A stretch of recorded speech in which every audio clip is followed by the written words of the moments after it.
Actually हुआ क्या था, दो तोते थे, दोनों एक ही माता के बेटे थे। एक दिन क्या हुआ कि दोनों तोतों को किसी ने पकड़ लिया। पक्षी पकड़ने वाले जंगल में घूमते, तो दोनों तोतों को, दोनों सगे भाई थे और पकड़ने वाला एक था, दोनों को एक ही पिंजरे में बंद किया और बाजार ले गया। तो एक तोते को एक कसाई ने खरीद लिया और दूसरे तोते को एक संत जी को दया आई कि ये पिंजरे में बंद है, मेरी कुटिया में जाएगा तो राम राम सुनेगा, इसका भी कल्याण होगा। तो एक साधु के कुटिया पे रहता, एक कसाई के घर पे। कसाई मारता, पकड़ो मारो काटो, तो तोता भी सीख गया, पकड़ो मारो काटो। और साधु सवेरे जागे, बोले तोता बोलो राम, पक्षी बोलो सीताराम, तो तोता भी सीताराम सीताराम बोले। फिर साधु जी तोते को अच्छी अच्छी बातें सुनाया करें, कथा सुनाया करें, अच्छी चीजें सिखाया करें। तो संत जी ने सोचा किसी हम उड़ा दें, पर जिसने पकड़ा था उसने इसके पंख काट रखे थे, तो संत जी चाह कर भी इसे उड़ा ना पाए, छोड़ देते तो जानवर खा जाता, तो उसे पिंजरे में ही रखा, लेकिन पढ़ाया संत जी ने, संत वाले संस्कार दिए। कसाई, अब संयोग देखो विधि का विधान कैसे मिलाता है। संत जी की आयु हो गई पूरी, तो संत जी जाते जाते रास्ते से गुजरने वाले एक आदमी को बुलाया, अरे भैया ये हमारा तोता है, बहुत बढ़िया बोलता है, तुम इसकी सेवा करना, इसको खाना पीना देना, ये सीताराम सीताराम बोलता है, तुम्हारा भी कल्याण होगा इस तोते से, ले जाओ। और साधु जी को लगा मर जाएंगे तो ये तोता कौन रखेगा, तो एक मुसाफिर को दे दिया। और संयोग से वो मुसाफिर कोई और नहीं था, वो कसाई ही था। अब कसाई के घर में वो तोता पहुंच गया, और कसाई के घर में ऑलरेडी एक तोता पहले से था, तो वो दोनों सगे भाई थे, दोनों ने एक दूसरे को पहचान लिया, दोनों ने एक दूसरे को पहचाना। अब इस तोते ने, जो संत वाला तोता था, ये कसाई वाले तोते से पूछा, कैसे हो, अच्छे हो, क्या सीखे हो, पकड़ो मारो काटो, ये सीखा हूं, 3 बातें, पकड़ो मारो और काटो। इसने कहा कि तेरा इससे कल्याण नहीं होगा, अब जो मैं बोल रहा हूं तू बोल सीताराम। ये सारी बातें ना कसाई सुन रहा था। कसाई बोला इसके तो अच्छे पैसे मिलेंगे, तो कसाई दोनों तोतों को राजा के पास लेके गया। महाराज की जय हो, ये मेरे तोते हैं, आप चाहो तो खरीद लो। अच्छा कितने का दिया, ये तोता तो है 1 रुपए का, ले लो आप। कसाई ने अपना वाला तोता 1 रुपए का, और ये जो दूसरा वाला है इसका 1 लाख रुपए लूंगा। राजा बोला पागल हो गया है तू, 1 रुपया और 1 लाख में अंतर नहीं समझता? हाँ महाराज खूब समझता हूं, दोनों तोते तो एक से हैं, अंतर इतना कैसे है? महाराज आप तो रख लो, 2-4 दिन रखना दोनों को, बाद में पैसा देना, आपको लगे कि ये इस लायक है तो देना, वरना वापस कर देना, मैं तोते ले जाऊंगा। अच्छा ठीक है, ये बात ठीक कही तुमने, पहले मैं 2-4 दिन रखता हूं, फिर कीमत बाद में दूंगा। राजा ने 1 रुपए वाले तोते को तो अपने द्वार के बाहर लटकाया, और जो 1 लाख रुपए वाला तोता उसको कमरे में रखा, अपने कमरे रूम में। देखो तो ऐसी क्या विशेषता है। अब जब राजा के कमरे में वो तोता था, वो साधु वाला तोता था, जैसे ही सवेरे का 4 बजा तो तोते ने संत जी से सीखा हुआ एक दोहा गाया।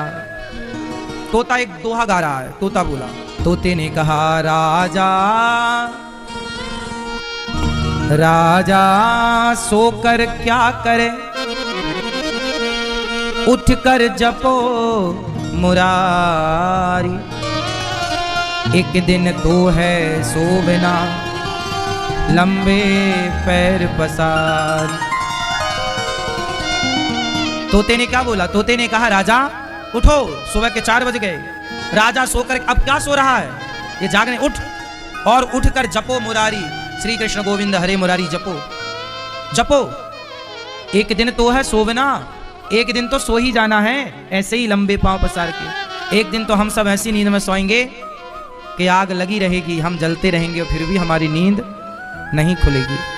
अभी तो कोई खांस दे तो हमारी नींद खुल जाती है, अभी तो कोई जरा छू दे तो नींद खुल जाती है, फिर तो हम जलते रहेंगे, हमारे हाथ पांव में आग लगी रहेगी, फिर भी हम नहीं जागेंगे। ऐसी नींद सो जाएगा राजा एक दिन।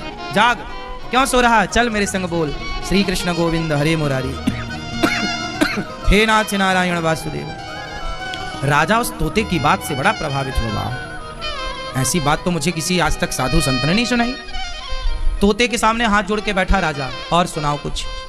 तोते ने कहा कि राजन, तू जानता है तेरे सिर पर कोई घूम रहा है? राजा ने कहा नहीं, अभी तो कोई नहीं है ना, तुझे दिख नहीं रहा है। राजा बोले कौन घूम रहा है? तोते ने कहा तेरे सिर पर काल घूम रहा है। कौन घूम रहा है? काल। काल अव्याल मुखग्रास त्रास निर्णा सहितवे। तेरे सिर पर कौन नाच रहा है? काल। अच्छा, आप लोगों के सिर में काल नाच रहा है कि नहीं? नहीं? हाँ या ना? हाँ या ना? हाँ, हम सबके सिर पर काल नाच रहा है। काल के गाल में हम समा रहे हैं। हमारी यदि 20 साल की आयु है तो 20 साल हमारे काल के गाल में समा गए। 30 साल की आयु है तो 30 साल काल के गाल में चले गए। 40 साल की आयु है तो हमारे 40 साल काल के। आप कितने साल के हो?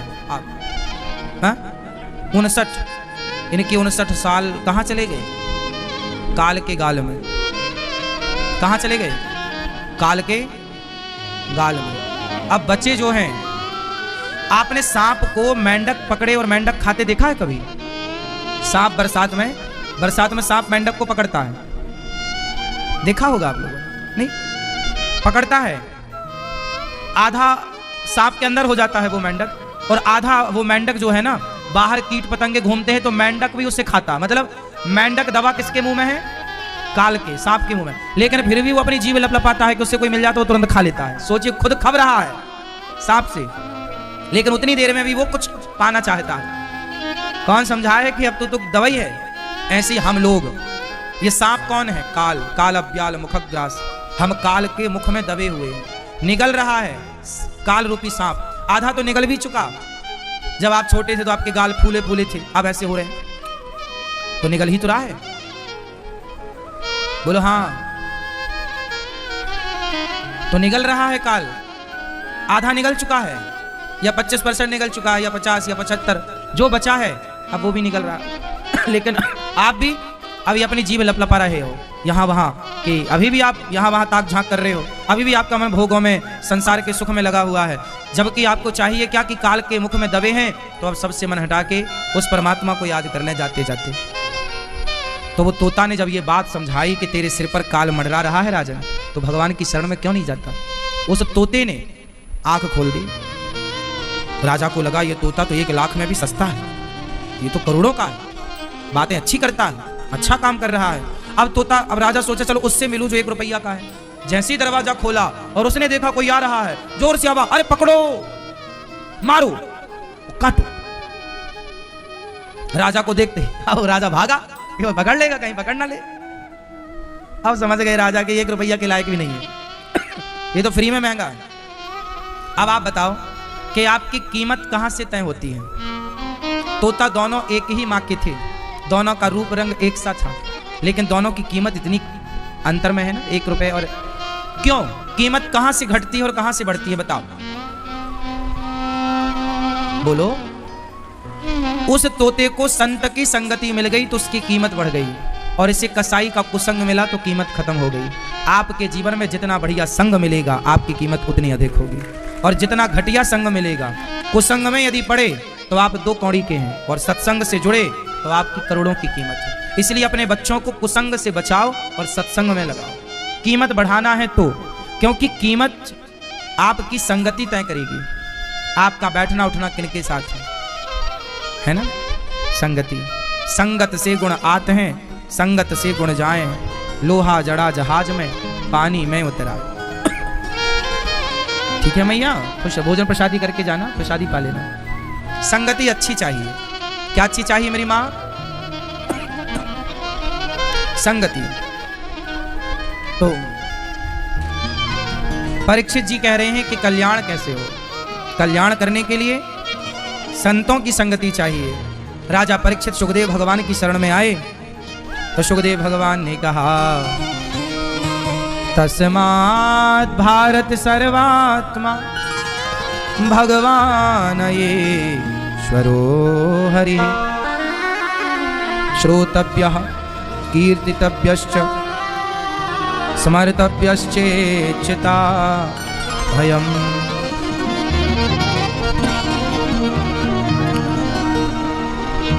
परीक्षित जी सुखदेव भगवान से कहते हैं कल्याण कैसे होगा। सुखदेव भगवान बोले चिंता ना करो, राजा खटवांग का 2 घड़ी में कल्याण हो गया था, तुम्हारे पास तो 7 दिन है। 7 दिन बहुत है कल्याण के लिए, कल्याण के लिए 7 दिन बहुत, 2 घड़ी में भी कल्याण हो सकता है। राजा जनक ने अष्टावक्र जी से सवाल किया कि बताओ मेरा कल्याण कितनी देर में कर लोगे आप, मेरा उद्धार, मेरा कल्याण कितनी देर में कर दोगे। तो अष्टावक्र जी ने कहा कि जितना समय घोड़े के ऊपर चढ़ने में लगता है, मतलब घोड़ा, राजा घोड़े के ऊपर, घोड़े के दोनों तरफ में एक पांवदान होता है, पांव फंसाने के लिए, एक लोहे का, जिसमें आप पांव फंसाते हैं, पांव उसमें रखने के बाद फिर आप छलांग हल्का सा जोर लगा के दूसरा पांव दूसरी तरफ घोड़े के रखते हैं। तो आप जरा मुझे बताइए कि एक घोड़े के ऊपर बैठने में घुड़सवार को, देखो हम आम आदमी हैं, हम घोड़े पर बैठना नहीं जानते, घुड़सवारी नहीं जानते, तो हमें टाइम लग सकता है घोड़े के ऊपर बैठने में, पर जो घोड़े का मास्टर है उसे कितना टाइम लगेगा घोड़े के ऊपर बैठने में, जरा बताओ बताओ। हाँ,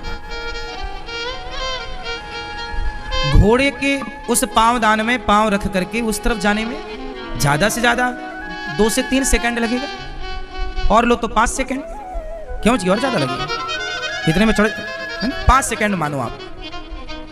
तो राजा जनक जी ने पूछा कि हे अष्टावक्र जी, मेरा कल्याण आप कितनी देर में कर सकते हो।